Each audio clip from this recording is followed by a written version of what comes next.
പറയാൻ പോകുന്നത് preparation of budget in India ആണ്. എന്തൊക്കെയാണ് ബജറ്റിൻ്റെ പ്രിപ്പറേറ്ററി സ്റ്റേജസ് എന്നാണ്. First one, budget must be laid before the house of parliament by the president of India as per article 112 of Indian constitution. Article 112 പ്രകാരം Indian പ്രസിഡൻ്റാണ് budget എവിടെ വെക്കേണ്ടത്, പാർലമെൻറ്റിൻ്റെ രണ്ട് ഹൗസിലേക്കും വെക്കേണ്ടത്. But actually this work has been done by ministry of finance. എന്നാൽ ഈ work actually ചെയ്യുന്നത് ministry of finance ആണ്. So the responsibility of framing the budget is entrusted to the President of India as per Article 112 of Indian Constitution. Actually, or in practice, this has been done by Ministry of Finance. ഇനി budget പ്രിപ്പറേഷൻ്റെ stages ആണ്. ഓരോ സ്റ്റേജസും detail ആയിട്ട് നമുക്ക് പറയാം. First one, preparation of preliminary estimate by head of the department. അതിനുശേഷം scrutiny and review by controlling officer. Again scrutiny and review by auditor general. Fourth one, scrutiny and review by revised estimate by Ministry of Finance, estimating the revenue, and final consideration of consolidated estimates by Cabinet.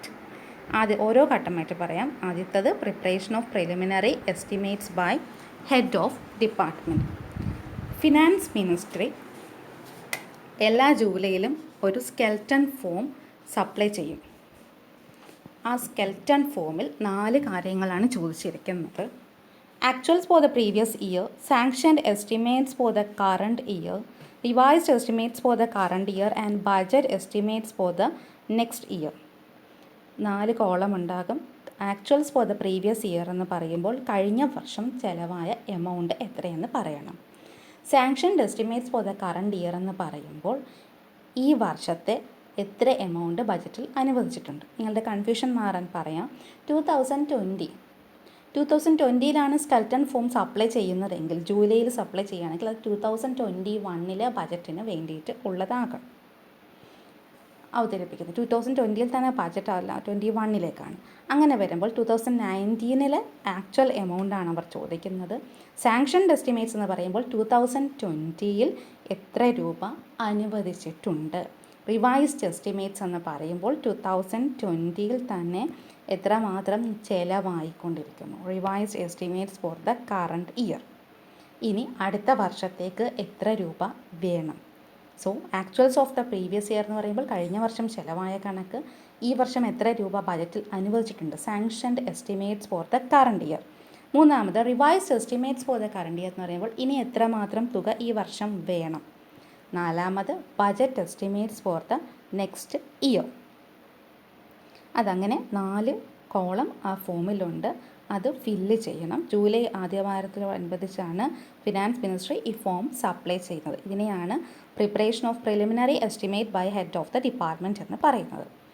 അതിനുശേഷം second ഘട്ടം എന്ന് പറയുന്നത് scrutiny and review by the controlling officer. Controlling officer ഇത് സ്ക്രൂട്ടനിയും റിവ്യൂവും ചെയ്യും.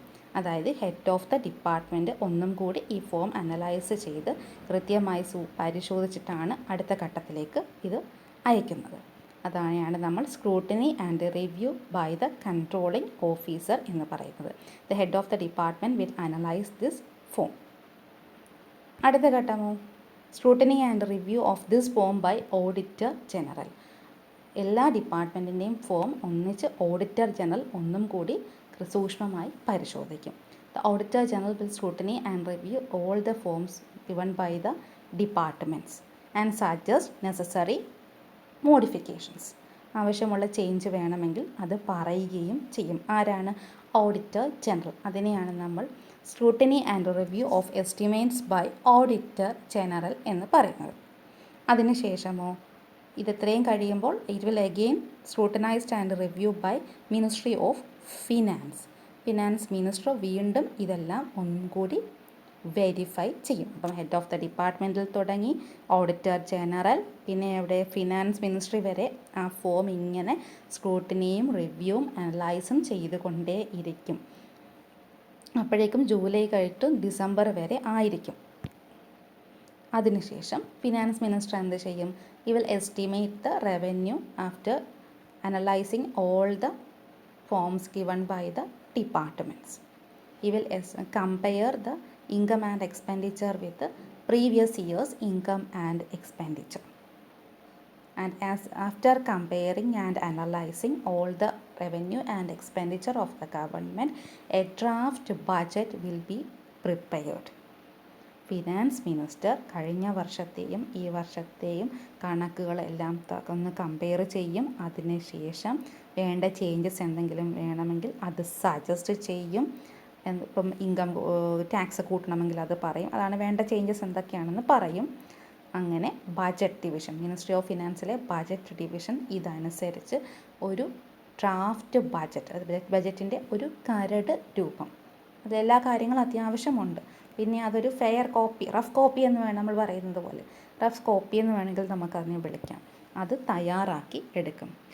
The budget division in the Ministry of Finance will prepare a draft budget by the end of the December. അപ്പോൾ ഇവിടം വരെ എത്തിയത് നമ്മൾ ഓർക്കണം. ആദ്യം ഫോം ഫില്ല് ചെയ്യുന്നു, later analysed by controlling officer, again scrutinized by Auditor General, again scrutinized by Finance Minister. After scrutinizing all these estimates, a draft budget is prepared by the budget division in the ministry of finance. ഇത്രയും കാര്യങ്ങൾ കണക്കെടുത്തതിന് ശേഷം ഒരു draft budget ministry of ഫിനാൻസിൽ തയ്യാറാക്കുന്നു. Then this draft budget is examined by finance minister. Finance minister ഇത് പരിശോധിക്കും.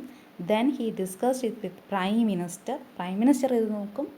After that he submit it to the cabinet. അതിനുശേഷം ഇത് ക്യാബിനറ്റിലേക്ക് കൊടുക്കും. The cabinet must give its approval to that budget. Cabinet അതിന് approval കൊടുത്തിരിക്കണം, കൊടുത്തേ പറ്റുള്ളൂ, കൊടുക്കും. അതിന് ശേഷം after giving the approval by the cabinet, it is presented to the parliament by the finance minister. ക്യാബിനറ്റും അപ്രൂവൽ കൊടുത്ത് കഴിയുമ്പോൾ ഈ ഫിനാൻസ് മിനിസ്റ്റർ ഇത് എവിടെ പ്രസൻറ്റ് ചെയ്യും? പാർലമെൻറ്റിൽ പ്രസൻറ്റ് ചെയ്യും. ഇതിനെ ഇങ്ങനെ ഇത്രയും സ്റ്റേജിനെ ആണ് നമ്മൾ എന്ത് പറയുന്നത്? പ്രിപ്പറേഷൻ ഓഫ് ബജറ്റ് എന്ന് പറയുന്നത്. ഇപ്പം ആദ്യം അത് ജൂലൈയിൽ തുടങ്ങുന്നു. ഒരു ഫോമിൽ തുടങ്ങി പല കൺട്രോളിംഗ് ഓഫീസേഴ്സും ഓഡിറ്റർ ജനറൽ, ഫിനാൻസ് മിനിസ്റ്റർ, പിന്നീട് ഡ്രാഫ്റ്റ് ബജറ്റ് സ്റ്റേജിലെത്തി. ലേറ്റർ പ്രൈം മിനിസ്റ്റർ, പിന്നീട് ക്യാബിനറ്റിൽ ഡിസ്കസ് ചെയ്യും. After that cabinet must give its approval. ക്യാബിനറ്റും അപ്രൂവൽ കൊടുത്തതിന് ശേഷം it is presented in the parliament by the finance minister. അതിനെയാണ് final consideration of the consolidated estimates. ക്യാബിനറ്റും കൂടെ കൺസിഡർ ചെയ്ത് അത് അവിടെ കംപ്ലീറ്റ് ചെയ്ത് അത് അപ്രൂവൽ ചെയ്യുന്നതോടുകൂടി പ്രിപ്പറേഷൻ ഓഫ് ബജറ്റ് എന്ന സ്റ്റേജ് കംപ്ലീറ്റ് ചെയ്യുന്നു. അടുത്ത ഘട്ടത്തിനെ നമ്മൾ പ്രസൻറ്റേഷൻ ഓഫ് ബജറ്റ് അല്ലെങ്കിൽ ഇനാക്ട്മെൻറ്റ് ഓഫ് ബജറ്റ് എന്നാണ് പറയുന്നത്.